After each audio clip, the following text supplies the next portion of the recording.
Political party अगर Samajwadi party ये बात कहती है कि डीएनए टेस्ट होना चाहिए, कैसे मुख्यमंत्री हैं ये, इन्हें कौन राय दे रहा है? ये कानून किसका संशोधित है?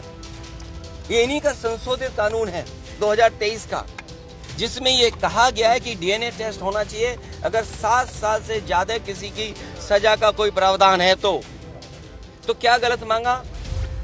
अयोध्या में एक 12 साल की लड़की के साथ गैंगरेप का मामला सामने आया है। लड़की कथित तौर पर प्रेग्नेंट बताई जा रही है। इस घटना ने जब तूल पकड़ा तो पुलिस की आंखें खुली और एक सपा नेता को उसके साथी सहित गिरफ्तार कर लिया गया। लेकिन इस बीच अखिलेश यादव के लिए उनका एक बयान गले की फांस बनने जा रहा है। अखिलेश यादव ने इस घटना पर पीड़िता के डीएनए टेस्ट करवाने की मांग कर दी थी।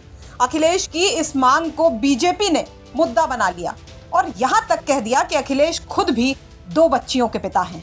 अखिलेश यादव की इस मांग को बहुजन समाज पार्टी और निषाद पार्टी की ओर से हमला झेलना पड़ा और अखिलेश अपने इस बयान के लिए चौतरफा घिरते भी दिखाई दे रहे हैं। इस मामले को तूल पकड़ता देखकर अखिलेश यादव कैमरे के सामने आए और अपनी बात रखी। अखिलेश ने कानूनी संशोधन का हवाला देते हुए कहा कि ये सरकार 2023 में एक कानून लेकर आई थी कि अगर किसी मामले में 7 साल से अधिक की सजा का प्रावधान है तो इसमें डीएनए टेस्ट करवाना चाहिए। अगर मैंने डीएनए टेस्ट की मांग की है तो उसमें क्या गलत है? कोई पॉलिटिकल पार्टी अगर समाजवादी पार्टी ये बात कहती है कि डीएनए टेस्ट होना चाहिए, कैसे मुख्यमंत्री हैं ये, इन्हें कौन राय दे रहा है? ये कानून किसका संशोधित है? ये इन्हीं का संशोधित कानून है 2023 का, जिसमें ये कहा गया है कि डीएनए टेस्ट होना चाहिए अगर 7 साल से ज्यादा किसी की सजा का कोई प्रावधान है तो क्या गलत मांगा?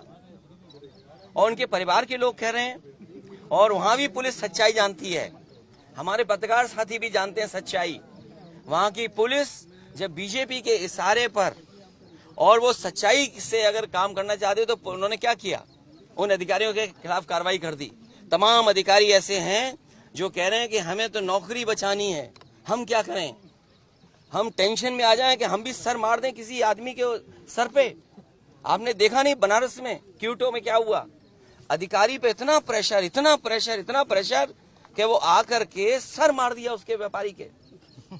सोचिए आप, इसमें तमाम ऐसे लोग हैं, आप अकेले में बात करना कितने प्रेशर में जीवन जी रहे हैं।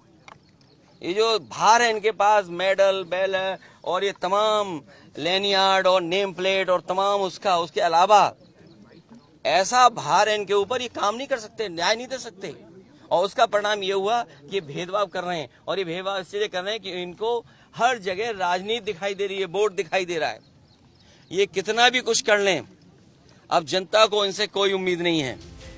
बता दें कि अयोध्या गैंगरेप मामले में अखिलेश यादव ही नहीं, आरोपी मोहित खान के परिवार वाले भी डीएनए टेस्ट की मांग कर रहे हैं। आरोपी के घर वालों ने इल्जाम लगाया है कि पीड़िता का अफेयर उन्हीं की बेकरी में काम करने वाले राजू के साथ था, मगर राजनीति के तहत उसके पति को फंसाया गया है। डीएनए टेस्ट होना चाहिए, निष्पक्ष होके होना चाहिए, एक तरफा नहीं होना चाहिए सर। ये नाजायज हो रहा है, सरासर गलत हो रहा है। एक तरफा न्यूज दिखा करके उसको बात को इतना बढ़ा दिया गया है। नहीं, आप लोगों का पक्ष इसलिए लेना है? नहीं, आप हमारा पक्ष लेने आए हैं। इससे पहले हमने बोला था, लेकिन हमारा पक्ष मैं आज ही आया हूँ, हम आज ही आए हैं। सर आप मेरी बात सुनिए, इससे पहले हम लोग भी बोले थे, लेकिन हमारा पक्ष नहीं चला। अभी आप बताइए ना क्या बात है? अभी ये बताया जा रहा है कि लड़की जो थी, लड़की का उस लड़के के साथ, जो राजू नाम का लड़का है, उसके साथ लड़की का अफेयर था। राजू जो उनके साथ रहते थे? जी, जो बेकरी में लड़का था, क्या उम्र है उसकी? उसकी उम्र होगी 20 साल। लड़की का अफेयर था उसके साथ। ठीक है सर। इसलिए लड़की अगर प्रेग्नेंट हुई, सर मैंने भी 2 बच्चे पैदा किए हैं। 16 साल की उम्र में मैं माँ बनी। अगर लड़की 2 महीने 2.5 महीने की प्रेग्नेंट है तो कैसे उसकी माँ को नहीं पता चला कि लड़की प्रेग्नेंट है? तो आप जैसे बता रही हैं, जो आप पक्ष दे रही हैं, तो राजू जो है उनको भी अरेस्ट किया गया है। तो राजू ने क्या पुलिस को ये बात बताई है? जी, राजू ने चीख कर चिल्ला कर पूरे थाने में बयान दिया है कि चच्चा की कोई गलती नहीं है।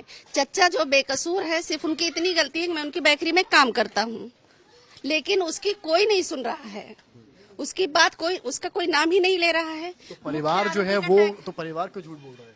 परिवार कौन झूठ बोल रहा है? जो लड़की का परिवार, लड़की का परिवार झूठ बोलेगा? उसको पैसे, उसको राजनीति चाहिए। पीछे राजनीति हो रही है, सपा का टैग इनके ऊपर लगा हुआ है। सपा का टैग आज लगा, के बीजेपी कई साल पहले वाले। वो नगर अध्यक्ष बनाए गए थे मोहित खान। जी और नगर अध्यक्ष राजू भी क्या समाजवादी पार्टी से? को कोई भी पद उठा के दे दिया कोई जाए। संबंध नहीं, राजू का समाजवादी से कोई संबंध नहीं।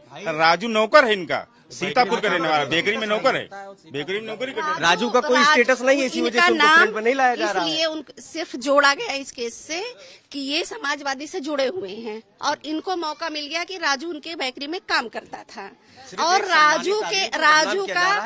राजू का उनके बेकरी में काम करने के अलावा हमारे घर से कोई उसका रिश्ता नहीं है, हमारे घर से कोई उसका रिलेशन नहीं वालों ने है। उसको देखा भी अगर नहीं, लड़की राजू को है कौन? राजू से प्रॉब्लम थी, अगर लड़की वाले आके हम लोगों को बताए होते तो हम लोग खुद लड़की वालों के साथ खड़े होते।